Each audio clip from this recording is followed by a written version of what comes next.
Olá, sejam bem-vindos a mais um episódio do Open Insights. Esse é seu espaço para conversas profundas e relevantes sobre temas que estão moldando o nosso tempo. Uma janela para ideias inovadoras, projetos inspiradores, carreiras de sucesso e teorias transformadoras. Eu sou Carlos Totti, publicitário, especialista em marketing e diretor do Grupo Inova. O nosso propósito aqui é sempre trazer especialistas e profissionais de diversas áreas para compartilhar iniciativas e histórias que podem impactar positivamente a sociedade.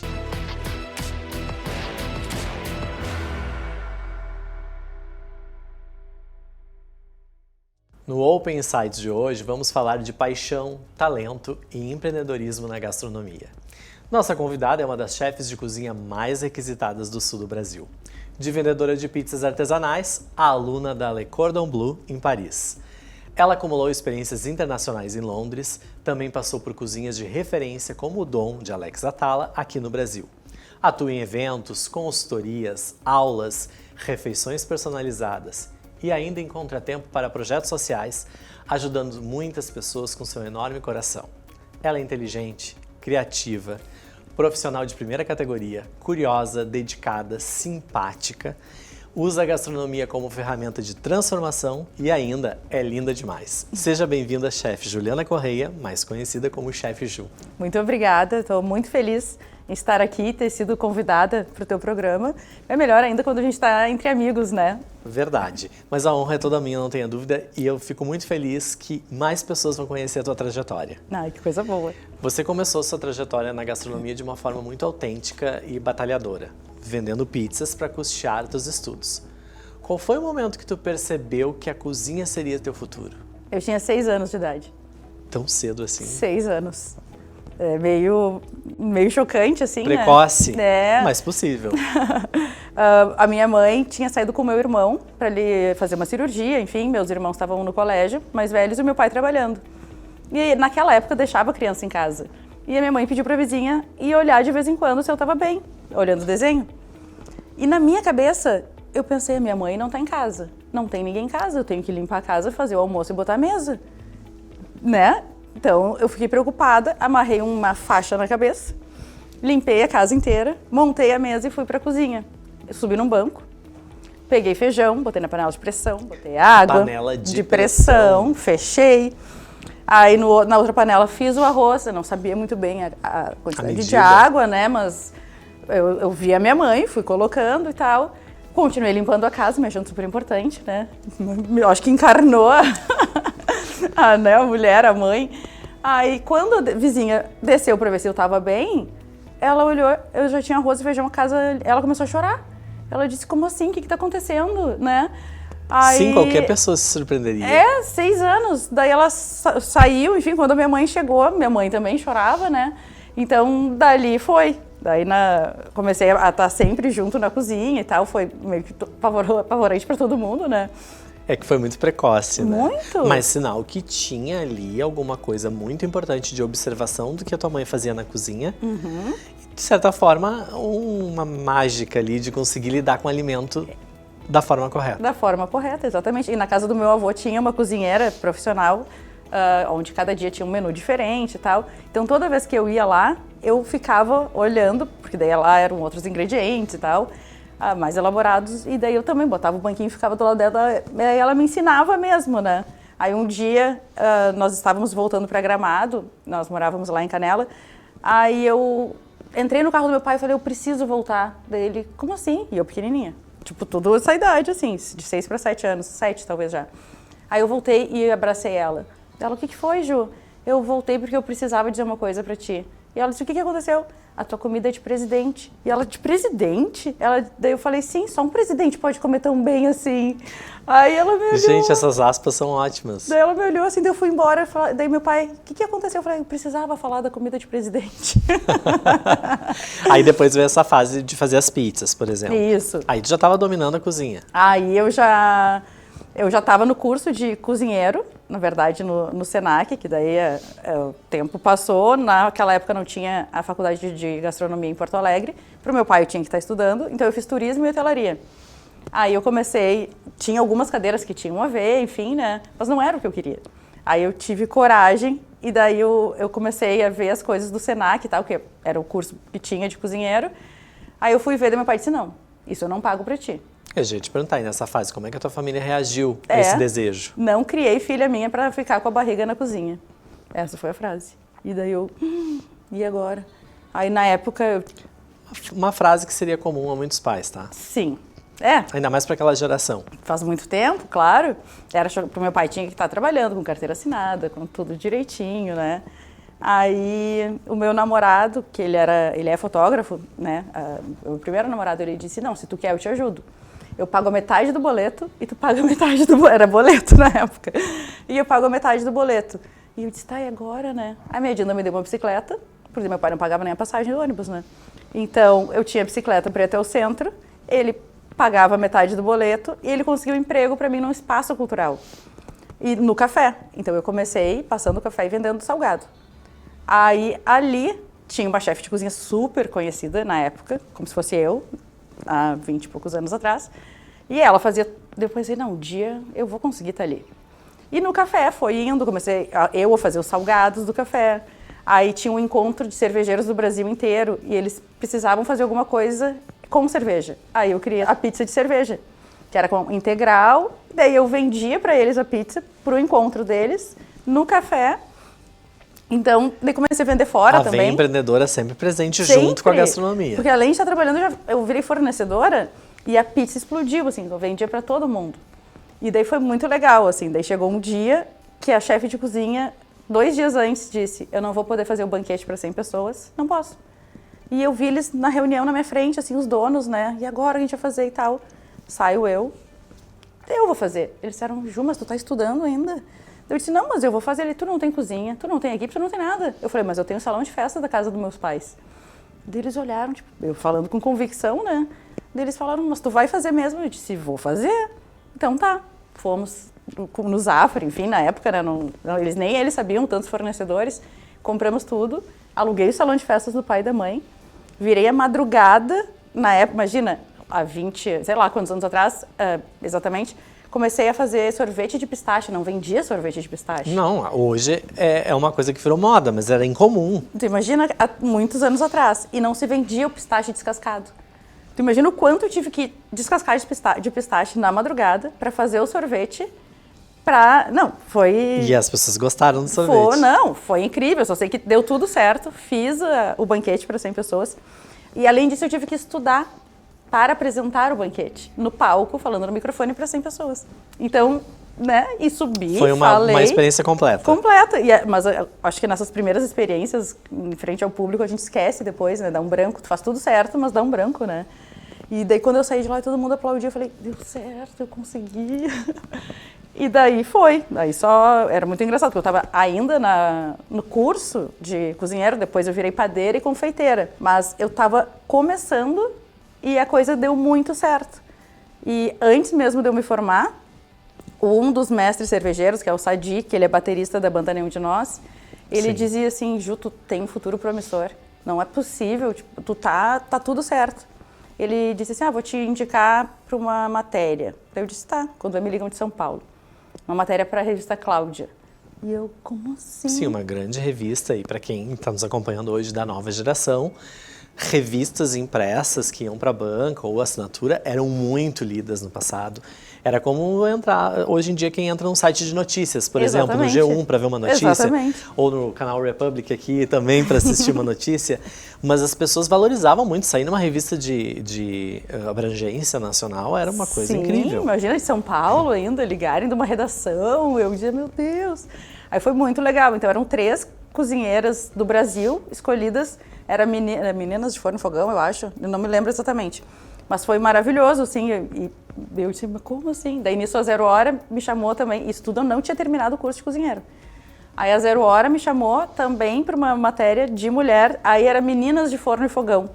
Também não tinha acabado, eu dizia, meu Deus, eu não acabei já. O jornal impresso Zero Hora também. do Rio Grande do Sul, para situar as pessoas, porque esse programa vai estar no Brasil todo, então isso. As pessoas ficam conectando os nomes aos lugares. Isso. Aí também teve uma matéria, eu falei, meu Deus, né, foi muito grandioso, assim, em pouco tempo, só que a minha conexão com a comida já era muito grande, então eu passava uma credibilidade muito autêntica, assim, para as pessoas, né? E desse tempo, Ju, quando você terminou o curso e depois teve a experiência de estudar também em Paris, Sim. né, na Le Cordon Bleu. Como que foi essa transição? Como que tu foi parar lá? E desse período, quais foram as lições que mais te marcaram? Então, dessa época onde tudo explodiu muito rápido, meus amigos, porque eu sempre tive, né, bons amigos, assim, na adolescência, enfim, né, colégio e tal. E daí um deles, ele era o diretor do IE, que é Instituto de Estudos Empresariais. Isso. Aí ele disse, Ju, tu não quer tu ser responsável? Tem uma vez por semana e tal. Daí eu disse, que bacana, né? Daí comecei a fazer ali. Aí então foi tudo indo muito rápido. Nisso eu conheci o Nelson Quinto, que ele era amigo desse meu namorado também. E daí ele já me colocou, tem um desfile na praia, tu faz? E eu ainda naquela coisa de não ter cozinha. Nelson Quinto, que é uma pessoa aqui do Rio Grande do Sul, que é muito influente para a produção de eventos. Isso. Né, e que as grandes marcas contratavam para fazer ações, ativações, enfim. Exatamente. Aí ele me convidou para fazer um evento na praia, e eu também ainda não tinha cozinha, não tinha nada. Daí eu disse, claro, eu peguei uma mala vermelha que eu tinha, botei o que precisava dentro, daí eu disse pra ele, mas como é que eu vou? Fui de ônibus, ele me pegou numa avenida, fiz um evento lindo e dali só foi. Daí eu explodi muito rápido e daí eu não soube muito bem lidar com esse sucesso, mas enfim, consegui segurar, né, fazendo terapia e tal, e nisso eu tinha dinheiro, né, pra poder fazer cursos, né. Mas, primeiramente, eu fui estudar só inglês em Londres. Foram 2 etapas, assim, diferentes. Então, eu fui estudar inglês quando eu estava na faculdade. Fiquei 2 anos. Só que, no início, eu comecei o curso e o estudante pode trabalhar. Aí, então, eu estudava de manhã e trabalhava 4 horas de tarde, eu acho. E consegui focar no... Nada por acaso, né? Cheguei na parte de banquetes do Hotel Hilton. Ia ser uma das perguntas, mas a gente já traz aqui que é uma das tuas grandes experiências internacionais, que foi servir no Hotel Hilton lá em Londres. Lá em Londres. Então aproveita e já conta das lições que tu aprendeu no curso em Paris e também das lições na cozinha do Hilton. Isso. Então, foi para mim completamente incrível. Do nada eu estava num hotel, né, em Londres, um hotel maravilhoso, e com tudo que eu não conhecia, porque não tinha nada aquilo no Brasil. Aquelas técnicas, os aparelhos, não tinha nada, né? Até os eletrodomésticos diferentes. Tudo. E a organização, silêncio, tudo impecável, não existia sujeira. Então, assim, era chocante, mas logo eu já me adaptei, né? E daí eu não cozinhava com eles, mas eu inicialmente fui conhecendo até chegar, né, na parte que eu queria. Então foi encantador. Aprender desde montar um evento, a execução do serviço impecável, a depois é uma maestria que sai assim da cozinha, as pessoas no olhar se entendem e quando vê é quase uma orquestra. É uma orquestra. E daí meu Deus do céu. E isso foi demais, né? Então tu acha que essa organização, essa estrutura, essa limpeza também pegou em ti? Nossa, muito. Muito, porque o Brasil não... Ok, hoje em dia é bastante, mas há muito tempo atrás não tinha essa organização. Esse rigor. Era tudo muito gritaria, era tudo muito, né? Era mais paixão do que processos. Exatamente. Aí, então, isso já foi muito impactante, assim, né? Então, só que daí, depois desse período, eu vim para o Brasil, tudo isso aconteceu, das pizzas, de explodir, enfim. Aí eu comecei a ganhar dinheiro, aí eu podia custear cursos fora do Brasil. E aí chegou Paris. Aí sim, aí foi uma virada de chave, né? Porque eu tava ali aprendendo no melhor. Direto da fonte. Exato. Então eu olhava assim e eu ficava nervosa. Porque, né, tu tá realizando um sonho e simplesmente tu tá no melhor de todos, né? E pra cair a ficha é meio difícil, assim, né? Mas foi uma outra virada de chave. A minha vida é cheia de viradas né? E essa aí foi incrível, né? E deve ter tido uma outra virada de chave no Brasil, já depois, quando teve a tua passagem pelo Dom, do Alex Sim, Atala, sim. que também marcou a tua carreira. E trabalhar em um dos restaurantes mais premiados da América Latina, como que foi essa experiência para ti? Foi maravilhoso, porque daí quando eu cheguei, eu tinha aquilo na minha cabeça, tá, então eu preciso conhecer o que tem no melhor do Brasil. E eu pensei, como eu vou chegar lá, no melhor do Brasil? Eu já tinha ido para jantar, né, fazer o menu degustação, eu já fui como cliente, mas eu queria estar lá atrás. Aí as coisas acontecem, a minha irmã era gerente de uma das maiores empresas de buffet de Porto Alegre, e ele era amigo do Alex Atala. Aí ela falou com ele ligou para o Alex Atala, e o Alex Atala disse, mas as pessoas vêm e passam de 6 meses a 1 ano. E eu disse que eu podia ficar 1 mês só, que eu tinha que tirar, né, uma pausa do meu trabalho para ficar lá investindo, né? E então assim, eu não podia ficar 6 meses sem trabalhar em Porto Alegre para ficar em São Paulo. Então, em 1 mês, eles organizaram para eu passar por todas as etapas. Por todas as etapas, porque não é só o Dom, é o Dalvo Dito, eles têm a confeitaria, tinha um mercadinho. Então, eles quiseram que eu passasse por tudo para ter a experiência completa, né? E aquilo foi incrível. Então, ali, quando tu tá no restaurante, é a parte final, né? Então, é a ponta. É a ponta. O que tem por trás é incrível. É uma cozinha gigantesca, com um time trabalhando enorme, tudo perfeito também, né? Tudo separado nas ilhas, né? Tudo certinho, os fornecedores chegando, ele dá muito valor para o produto local. Então, tinha produtores que chegavam lá para entregar, aí o melhor frigorífico para entregar a melhor carne. Aí tu começa a entender que as pessoas começaram a realmente subir na régua, assim, aqui no Brasil, né? E como eu já conhecia como era na Europa, aí eu dizia, que legal ver. Tá chegando aqui também. Tá chegando aqui também. Então, saber o passo a passo da cozinha deles foi maravilhoso. Tudo muito rigoroso. E vai muita coisa no lixo, que depois, não no lixo, descartada, que não pode chegar para o cliente se não está no corte perfeito, se não está no ponto perfeito. Então, se tu tá comendo ali no menu degustação, tenha certeza que é o melhor do melhor do melhor que tá ali. Sim, teve um processo inteiro para chegar à escolha daquele produto. A escolha daquele produto, naquele tamanho. Então, daí tem a padaria também deles, que é tudo feito lá, tudo que é servido. Esses processos, assim, foram incríveis. O sorvete feito lá, mas tudo com máquina, né? Não era que nem descascando pistache. Daí tem o Dalvo Dito, daí tem a galinhada, que é muito famosa deles. Daí chega um caminhão com muito frango, né? Aí é onde chega e a gente tem que ir com pinça tirar o restinho que pode ter de alguma pena. Então chega, eu nunca tinha visto tanto frango na minha vida, né? Aí, porque é muito frequentado, né? Esse frango dele, né? A galinhada. E daí, então, foi incrível. Daí, no final, eu fui para essa cozinha, né? Que é uma cozinha toda envidraçada. Daí, o chefe é o Giovanni. Daí, tudo vem pré-pronto da cozinha, onde eu participei. E ali é só a finalização de pinça, de detalhezinho, para daí, sim, ir pro cliente. E daí, como é tudo envidraçado, tu vê a reação das pessoas. E é tão legal, é tão empolgante. Daí acabou esse mês, né? Foi 1 mês maravilhoso e daí eu voltei para Porto Alegre. E falando assim, desse teu começo há cerca de 20 anos, mais ou menos, o cenário da gastronomia ainda era muito dominado por homens, né? Uhum. Especialmente nas cozinhas profissionais ou de alta gastronomia, de alta performance. Quais foram os maiores desafios que tu enfrentou nessa fase, né, para ser respeitada e as pessoas entenderem que tu era boa naquilo que tu fazia, e o que você acha que mudou de lá para cá?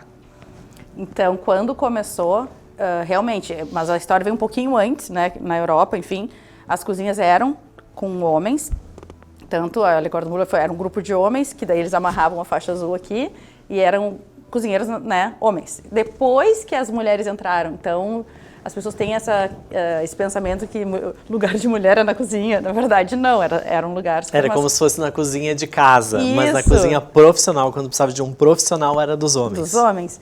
E nisso abriu o Barra Shopping Sul, e o Nelson fazia todo o marketing. O Nelson Quinto, né, meu amigo. O mesmo personagem da outra Da outra, é isso. E daí nisso a gente virou muito amigo. A gente começou trabalhando junto e acabou virando muito amigo. Aí eu entrei no shopping e nisso os melhores buffets estavam envolvidos, tanto na inauguração e tudo, né? E todos os buffets com homens, né? Administrando. E nisso ele sugeriu, numa reunião, tem a chefe Ju. Aí um deles disse, quem é a chefe Ju? Ela não tem sobrenome? Quem é? Não, era a chefe Juliana. Quem é a chefe Juliana? Ela não tem sobrenome? Nem sobrenome ela tem. Por que ela vai concorrer com a gente? Daí ele disse, porque ela é muito boa. Ela é muito boa, ela estudou na Europa, ela vai chegar com ideias diferentes. E daí deram, né, tipo, uma chance, assim. Aí eu comecei.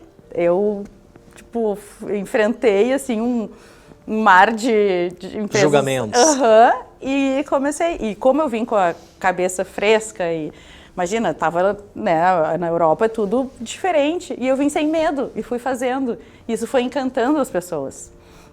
Porque tem também a forma que tu lida com isso, né? E tu acha que dessa época para hoje avançou muito, avançou mais ou menos? Muito, a questão de mulheres mais inseridas. Hoje em dia as mulheres predominam. Virou a chave, Virou a chave. Então, hoje em dia, antes era só eu, basicamente, né? Não só eu, tipo, talvez tivesse uma, mas eu, né... Aqui na região sul foi a primeira. A mais, assim, eu tinha algumas, mas não entravam nessa concorrência. Hoje em dia só a mulher, basicamente, tem essas empresas, né? Algumas continuam, mas basicamente as concorrências entre as mulheres, assim. E falando, já que a gente está falando em mudanças, em experiências, e tu sempre com a cabeça muito cheia de ideias, tem um projeto, o Cook Experience, né? Foi um dos teus projetos de maior sucesso. Como que surgiu a ideia de transformar a aula de culinária em uma experiência gastronômica interativa, onde a pessoa estivesse fazendo junto contigo numa aula com mais pessoas? Veio de todos os cursos que eu fiz pelo mundo inteiro. Eu tirei o que eu achei de melhor de cada um. Então, tem cursos que tu paga muito caro, tu vai com uma expectativa, quando chega lá tu nem toca na comida. Tu fica só olhando. Aí tu pega a receita, tu vai fazer em casa, não dá certo. Inclusive na França. Aí eu disse, mas como assim? Daí tu vai fazendo cursos em outros lugares, daí tu vai entendendo. Aí, enfim, eu também fui aprendendo quando eu estudei no Senac, que eu indico para todo mundo, se alguém quer começar, tem que começar pelo Senac. O Senac é a base de tudo. Eles têm um bom curso de gastronomia. Maravilhoso. Então, dali, tu só melhora, né? Mas começando, é a tranquilidade de que vai dar tudo certo. Então, eu peguei tudo que eu achei de melhor e eu falei, não, vou montar o meu curso, como eu gostaria de ser tratada. Aí eu criei a aula, que é com uma entrada, um prato e uma sobremesa. E as pessoas chegam depois do trabalho, assim, chegam com fome, então eu já sei que as pessoas vão chegar com fome, porque eu sabia que eu chegava com fome nos cursos. Já come. Aí eu procurei uma empresa de vinhos já para elaborar a harmonização. Aí os uniformes, eu dava, né, a experiência da pessoa colocar o chapéu, ter o uniforme, todos com faca, todos com a tábua. Realmente tu mergulhava naquilo. Aí tu aprendia, ia harmonizando, tu acabava fazendo amigos. E lá no início, no final, eu fazia uma sacola para cada aluno com todos os ingredientes para cozinhar para 2 pessoas em casa. Para ela levar para a prática da casa. Para levar para a prática. Então, tu já saía dali, em seguida tu já ia cozinhar em casa, no outro dia, enfim. E aquilo ali foi muito legal. Muito, muito, muito legal. Eu me lembro, foi um projeto muito falado, muito comentado. As pessoas iam em grupos. Isso. E tu ia mudando o cardápio conforme... Isso, daí tem de todos os lugares do mundo que eu viajei. Algumas referências daqui do Brasil também. Depois eu modifiquei um pouco, daí começou a ter aula de drinks, porque, né, as pessoas davam muita bola assim, para os drinks. E daí eu tenho um parceiro de drinks que é o melhor de Porto Alegre, então, né, daí a gente colocou junto. Aí, então, a Chandon me patrocinou também, daí começou é aquilo que eu brinco, né, marca com marca só tem a crescer. Sim. E isso eu aprendi muito com o Nelson, e faz todo sentido, né, daí a pessoa entra, então vai tendo as experiências em tudo que olha, em tudo que toca e tudo que prova também. E, enfim, hoje em dia eu faço no Brasil para empresas. O Cook Experience começou com meus clientes finais, assim, né? E hoje eu faço para empresas, porque eles tiram enfim, a diretoria, eles convidam, assim, fecham um grupo, porque eles conseguem deixar as pessoas descansar. Tem um momento de interação, de Exatamente. aprendizado em grupo, é muito legal as empresas fazerem isso. Inclusive, em outro programa aqui, a gente falou sobre essa mudança de perspectiva das empresas começarem a fazer atividades diferentes para as pessoas se sentirem mais felizes no trabalho. Exatamente. Então, isso tem um casamento. Ju, você é uma chefe que transita por eventos sociais, corporativos, que a gente estava falando aqui, consultorias, aulas, e ainda cria cardápios especiais sazonais, né? Por exemplo, Dia dos Namorados. A chefe Ju vai lá, monta um cardápio para um casal que queira desfrutar de um bom jantar e a pessoa encomenda aquele cardápio especial, tudo prontinho para só montar a mesa em casa ou no lugar que quiser e servir. E assim funciona para ceia de Natal, para ceia de Réveillon, para o Dia das Mães, vão aí outras datas, Páscoa, enfim. Como é que da onde vem tanta criatividade, assim, que tu consegue equilibrar a criatividade, a gestão e tantas entregas em frentes diferentes? Eu sempre me coloco no papel de cliente, né? Como eu gostaria de ser, por exemplo, num Dia dos Namorados. Tá sempre lotado os restaurantes. Sim, fila. Além de ser lotado, tu tem que fazer uma reserva muito tempo antes, tem tempo que tu pode ficar dentro do restaurante, então tu já vai programado que em uma hora e pouco tu tem que ir embora, então tu não aproveita. O cardápio, o restaurante que decide. E daí eu pensei, não, em casa a pessoa vai receber uma comida de chefe de cozinha, então não tem erro, é só... Sim, vem com a assinatura de um chefe, tudo elaborado, a pessoa só vai esquentar. Só vai esquentar e servir, então tu vai estar tendo um prazer de comer uma comida muito boa, com uma apresentação muito boa, que daí eu já ensino como finalizar, a pessoa já se sente fazendo parte ali do jantar, toma um vinho em casa, escolhe, então a pessoa valoriza muito mais. E eu, né, sempre me coloquei como, enfim, como a cliente, e no Natal também. As pessoas perdem muito tempo fazendo comida de Natal. Por que não receber tudo pronto também? Nossa, as mães que ficam o dia todo cozinhando a ceia... Exato, chegam tão exaustas tão na exaustas. hora. Daqui a pouco, se ela gosta de um prato, ela preparar especialmente, pega a ceia inteira e monta lá o prato que todo mundo quer. Exatamente, porque senão daí chega lá, tá tudo pronto, serve, aí a quantidade de entrega é um volume muito alto, né? Então, aos poucos foi aumentando, as pessoas foram gostando dessa questão, e a logística começou a ficar muito difícil no dia 24. Porque são muitos endereços para ir e cada endereço demora na portaria, demora um pouco e tal, e vai atrasando. Daí teve um ano que realmente deu erro. No dia do 24, deu uma úlcera na minha córnea, porque daí eu queria só usar a lente de contato, não queria colocar, e eu fiquei muitos dias sem tirar, trabalhando direto. No dia 24, meu olho não funcionava, e eu dizia, meu Deus, e tudo aquilo para fazer. Eu dizia, me lê, e eu vou executando, só me diz o que tem que fazer. Enfim, deu atraso, mas ali foi uma lição. Eu disse, vou pesquisar o que as pessoas fazem em São Paulo que não vai dar erro. Então, as ceias começaram a ser entregues no dia 23. As pessoas deixam na geladeira ou levam para a praia. Muita gente compra para viajar. Sim, embala tudo direitinho. Embala tudo direitinho. Inclusive, tem pessoas do interior que mandam o seu avião buscar. Daí, quando vê, ou eu tenho que entregar no aeroporto, ou buscam lá na cozinha. Eu falo, ai, que chique, vai andar de avião. No avião para buscar o cardápio, a comida. A comida chefe está indo de avião. Aí, então eu mudei a questão para entregar no dia 23, porque não adianta ter a comida pronta e não ser entregue, né? Então, não tem esse erro. Alguma coisa fica para o dia 24, mas a minha tranquilidade que vai estar tudo certo. A gente vai aprendendo com as experiências, né? Eu tenho mais perguntas para te fazer e perguntas que eu tenho certeza que vão interessar para as pessoas que estão em casa, mas a gente vai para um rápido intervalo e volta já já. Apresentamos o canal Republic, o seu novo destino intelectual na Soul TV, com programas de entrevistas e debates estimulantes, cursos, videoaulas, palestras, filmes e documentários inspiradores. Oferecemos uma programação rica em informação, cultura, história e pensamento crítico. Baixe agora o aplicativo da Soul TV e explore o mundo do Republic. Canal Republic, onde o conhecimento encontra você.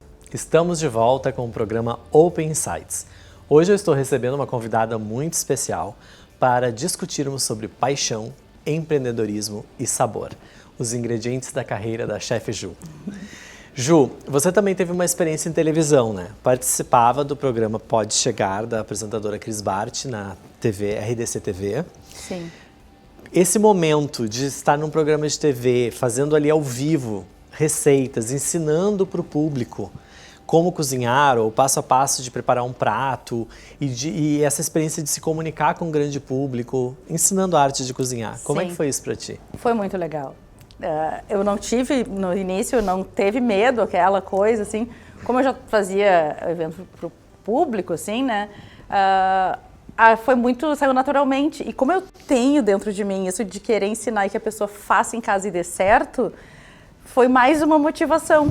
Então, eu ensinava ali já o pulo do gato, né? Uma dica uma extra. Dica. E ela, como a Cris, que é apresentadora do nosso canal aqui, ela sabe cozinhar, então tinha uma troca muito boa na hora ali de fazer, né, de mostrar. Que isso é importante, né? Esse clima Exatamente. também para funcionar e a comunicação sair mais fluida e as pessoas entenderem melhor. Então, quando tudo dá certo, a receita Exatamente. tem as medidas certas, o prato sai bom. É verdade. E você também tem uma outra passagem muito interessante que eu acho que é válido ensinar e também comentar para o nosso público, que você participou da primeira operação gastronômica num hospital de luxo, que foi o Hospital Blank, aqui em Porto Alegre, de montar essa operação de gastronomia. Conta um pouquinho dessa experiência também. Foi muito, muito legal essa experiência, porque eles me convidaram justamente por eu trabalhar com um público diferenciado, uma gastronomia diferenciada. E os médicos, em todos os hospitais, eles têm uma salinha onde tem lá maçã, banana, água, bolachinha salgada, e eles passam o dia inteiro operando. É uma cirurgia seguida da outra. Então, o Blank resolveu fazer uma sala dentro do bloco cirúrgico para atender os médicos e os assistentes. Interessante mesmo. Então, foi criado desde o café da manhã, então tinha um brunch, daí seguia até mais ou menos a parte do almoço, depois tinha um buffet no almoço, mas tudo elegantíssimo, com recheios de prata. Eu criava, cada dia era um menu diferente, tinha o lanche da tarde, e depois, quando começou a ter jantares, operações à noite, cirurgias, também tinha o jantar. E para quem se operava, eu criei um menu, onde no tablet a pessoa podia escolher o que iria comer depois da cirurgia. Então, tu ia comer uma comida de chefe quando acordasse, né? Que incrível. E algumas pessoas que dormiam lá, daí tinha um outro menu para o acompanhante poder jantar uma comida maravilhosa também. Então... Que é a reclamação de todo mundo que já está passando por uma situação difícil. Sim. Né? Difícil, eu digo assim, de saúde, ou às vezes até pode ser uma cirurgia estética, mas ela tá ali com um pouco de dor, se recuperando. E aí, a melhor coisa ainda é tu poder comer bem. Comer bem. Então, aquilo ali já começa a fazer bem pra cabeça. Tipo, ai, meu Deus, olha, né, já vou comer. Porque as pessoas falam comida de hospital, né? Não, é a comida de hospital. Que interessante isso. E também tem uma outra passagem interessante, que foi uma temporada muito recente que tu passou em Portugal, né, cozinhando num restaurante bacana em Portugal. Essa vivência acrescentou o que no teu olhar assim mais recente? Nossa, eu ainda estou impactada, né? Já vai fazer um ano assim que eu fui para lá, que foi bem no meio da enchente. E eu já tinha ido para Portugal para fazer uma viagem gastronômica. E um dos restaurantes que eu fui é o Bel Canto, que é de um chefe estrelado. É o José Avilés, que ele tem vários restaurantes. E nessa oportunidade eu conheci ele. Então, depois eu comentava, né? Parabenizava, enfim. E no ano passado, no meio da enchente, ele ganhou o número 31 do mundo. E o melhor chefe de Portugal. Só uma observação, no meio da enchente de 2024, do começo ali, do fim do outono de 2024, em Porto Alegre, Rio Grande do Sul. Isso, não expliquei. Mas isso é sobre Portugal, mas é o período, porque a Ju é de Porto Alegre, né? Isso, só para entender. Mas depois de ter ajudado bastante, surgiu a oportunidade. Então eu já conhecia ele ganhou um prêmio e eu fui parabenizar, e nisso conversei com ele e surgiu a oportunidade de eu ir para lá. Ele disse, Ju, vem, pode vir para o restaurante, tu vai ter experiência de trabalhar no Michelin, e enquanto, né, a cidade está se reconstruindo. E eu disse, meu Deus, será que é verdade? Eu meio que duvidei, assim, e deu tudo certo, fui, trabalhei no restaurante, encantador desde a hora que tu entra. Como eu já conhecia da parte de cliente, como o Dom, daí eu fui trabalhar nos bastidores, só que com certeza muito diferente por ser um restaurante Michelin. Naquela época, quando eu trabalhei no Dom, não tinha estrela ainda. Então, ele tinha 2 estrelas. Então, o padrão de qualidade é algo absurdo, é algo fora do comum. Tem que estar, não está perfeito, tem que estar além da perfeição. E realmente, aquilo que tu comentou antes, que é uma orquestra. Então, ali, quando eu saí, eu agradeci a todos, né? E eu disse, nossa, aqui é uma orquestra. E os maestros, cada parte lá dentro tinha o seu chefe, e vocês são maestros perfeitos. Então eu chorava, assim, agradecendo, né? Sim, que o resultado de uma sinfonia perfeita. Tipo, tão maravilhoso, tipo, tudo com 1000 pinças. As pessoas podem entrar na cozinha, então tudo tem que estar impecável, perfeito, limpo, no lugar certo, na hora certa, né? Então é um passo a passo perfeito do início ao fim. E hoje, existe diferença no exercício do trabalho de uma cozinha internacional para uma cozinha nacional? Sim. Ainda tem? Tem. E se tu fosse pontuar a principal diferença? Deve ter muitas, né? Mas, sim. Ou pequenas, mas qual seria a maior? Então, tem muitos utensílios que se usam, que aqui acaba chegando depois, né? Ou a empresa investe bastante para trazer os utensílios, ou se adapta para fazer, né? E daí lá se torna um pouco mais fácil, né? Digamos assim. E acesso aos bons ingredientes.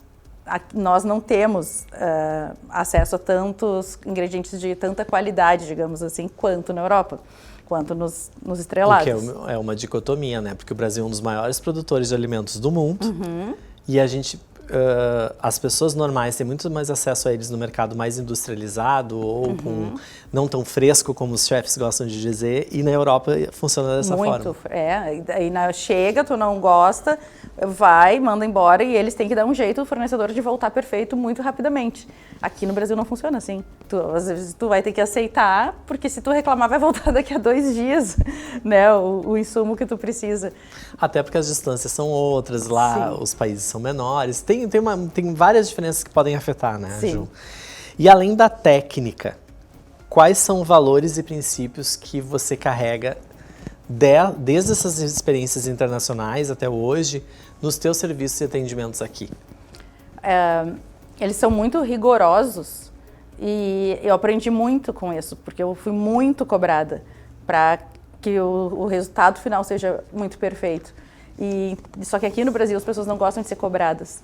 E se tu ser rígido, tu acaba sendo chato, tu é insuportável, tu é difícil de trabalhar. Eu sou muito julgada pelo meu jeito de ser, só que eu aprendi com essa obrigação, assim, essa perfeição, essa pressão, tanto nos restaurantes que eu passei, tanto com o Nelson, meu amigo, sobre os eventos que ele sempre foi à frente ao mercado. Então, a exigência dele sempre foi muito alta, como na Europa, a parte da comida também. E tu tentar passar isso para a tua equipe aqui é muito difícil, porque as pessoas não respeitam tanto e tu acaba não sendo muito bem compreendido. Ou se sentem um pouco mais desconfortáveis com uma cobrança. Cobrança tão grande, com né? Um alerta. Às vezes tu está fazendo aquilo para o crescimento mesmo da pessoa, mas eu acho que o brasileiro, a América Latina em geral, lida de uma forma meio complexa com os sentimentos, com o trabalho, né? Quando mistura isso, eu entendo. E eu sou muito exigente, muito. Eu acabo sendo até... Daí eu falo, desculpa às vezes eu falo, desculpa por ser chata. Daí a gente fala, não, tu não é chata, tu é exigente. E tá certo, é o teu nome, né? E já que a gente está falando sobre isso, tu acha que as pessoas aqui, elas estão abertas a novas experiências na cozinha? Tá mudando essa cultura. Tá começando a mudar e as pessoas a aceitar. Que bom, né? Que bom, a gente precisa dessa evolução. Sim. Hoje, a relação da cozinha clássica com a cozinha contemporânea, né? Porque principalmente a alta gastronomia, os chefes vinham sempre dessa cozinha clássica. E veio depois, cada vez mais presente, a cozinha contemporânea. É possível criar pratos, preparar sabores, mas sem perder as raízes? Então, eu particularmente, eu não sou tanto da comida contemporânea. Eu gosto muito da comida, realmente das receitas de como elas foram criadas. No máximo, readaptar alguns ingredientes, a apresentação, Porque hoje em dia, na cozinha contemporânea, as pessoas é muito fácil tu criar coisas exóticas porque não tem raiz, né? Não está vindo de uma cultura. Então, tu criou, inventou, né? E muitas vezes não é tão gostoso. É bonito, é uma boa apresentação e não tem essência. E eu trabalho muito com essência, com a comida de verdade, com os ingredientes reais. Então, eu aposto mais numa comida as receitas mais tradicionais e tu inventar um pouco a mais, assim, né? Dar um glitter, dá um toque, né? Do que fazer uma coisa completamente diferente. Mas essa é a minha opinião, a forma que eu trabalho na minha empresa, os menus que eu monto.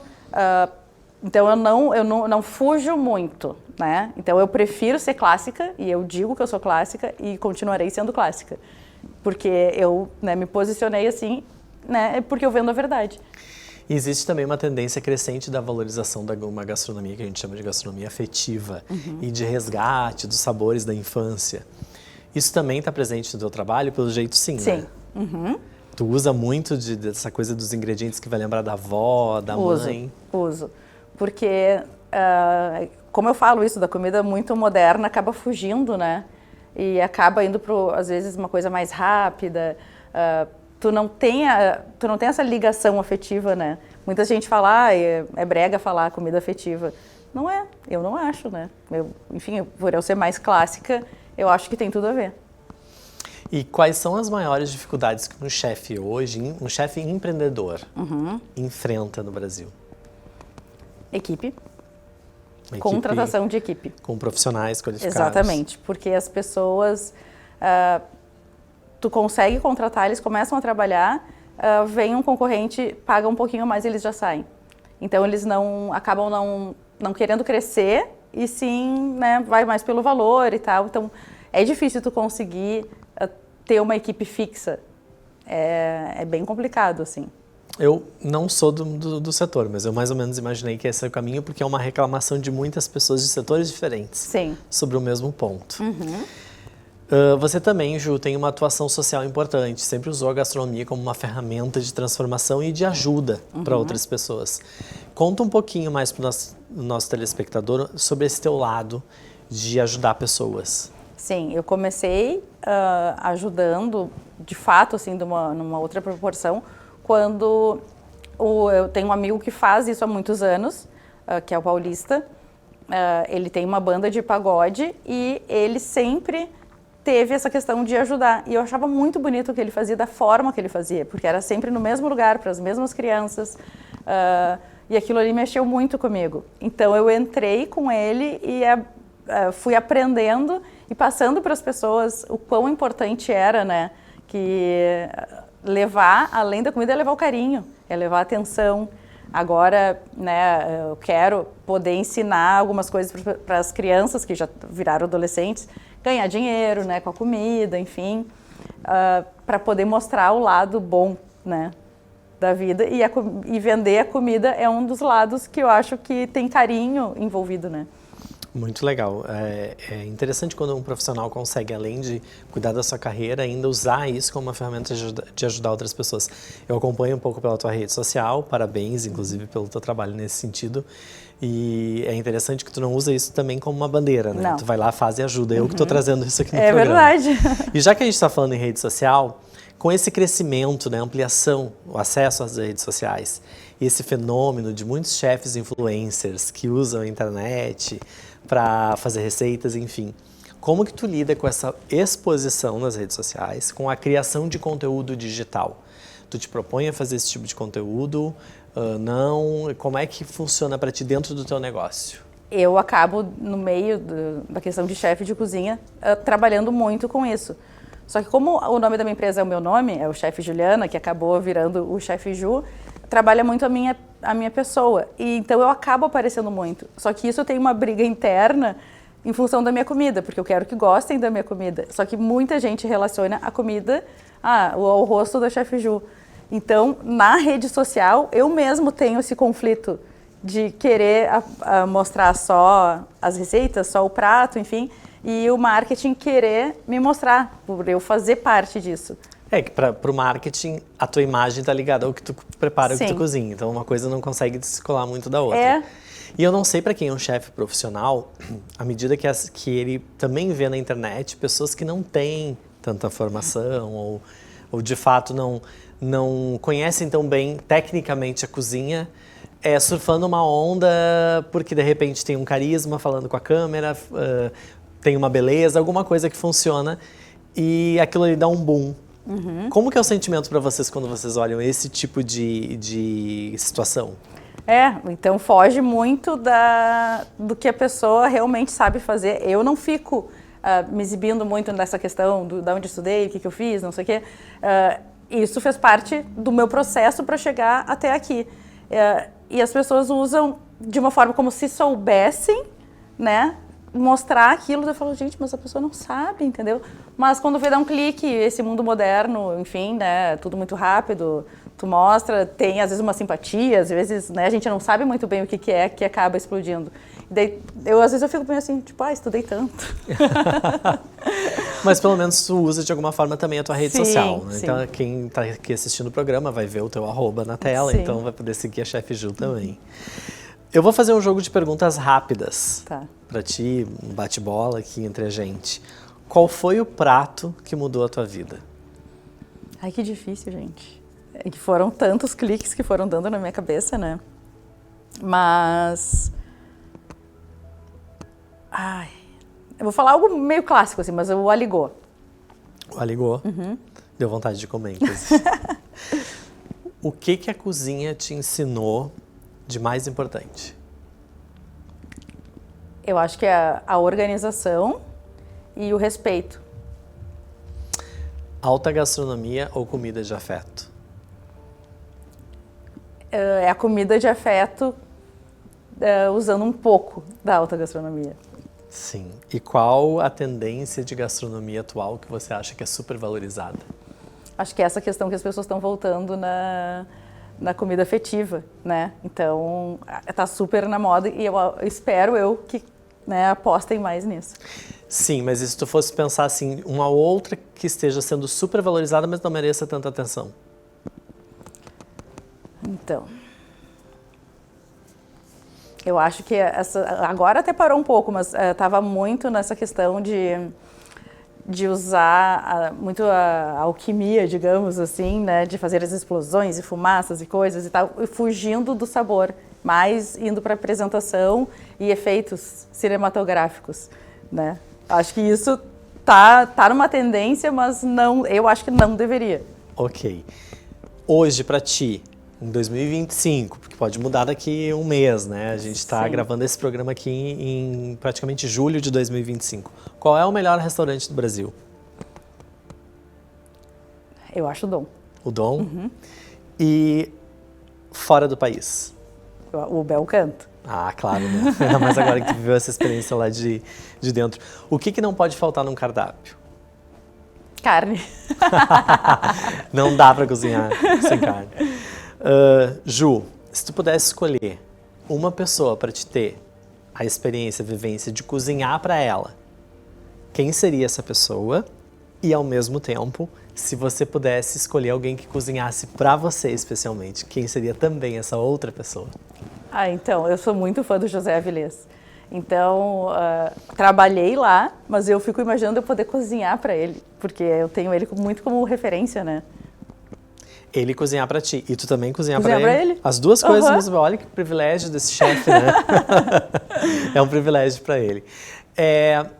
Indo mais pro final do nosso programa, que passou muito rápido, a gente tá quase uma hora conversando aqui. Pra quem sonha, vamos pensar assim, quem sonha em viver de gastronomia, que conselho você daria pra quem tá começando a construir uma carreira como a tua?